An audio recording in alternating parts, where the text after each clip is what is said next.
user will give an input array of size n. So we need to check the occurrence of 1 to n. That's it.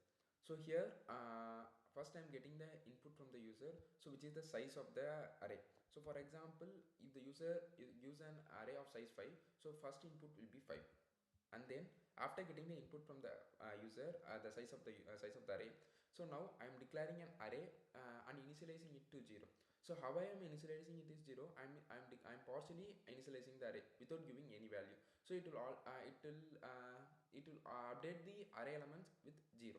So if I give 5 comma 5, so only one value, so then array of 0 will be assigned with the value 5, and the remaining array elements will be initialized with 0.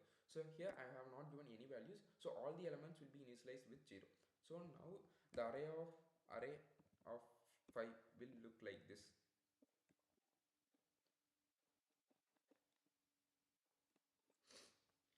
Now I am trying to get the input from the user. So for example, now the user needs to enter 5 inputs. The first element the user now the first number the user enters is, like, we assume that 3.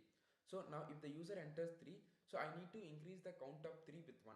So the count of 3 will be present in the second index of the array, because so the zeroth index corresponds to the occurrence of 1, first index corresponds to the occurrence of 2, and the second index corresponds to the occurrence of 3, and the third index corresponds to the occurrence of 4, and the fourth index corresponds to the occurrence of 5.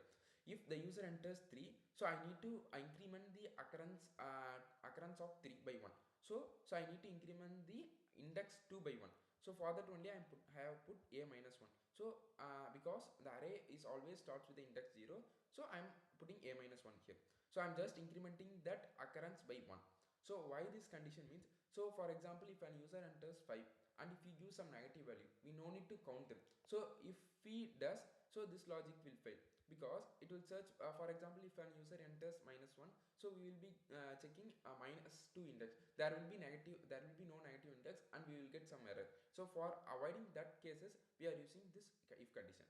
So after getting 5 inputs from the user and updating the occurrence table, at last we are printing the occurrence of all the from 1 to n. So the first index correspond to the zeroth index correspond to the occurrence of 1.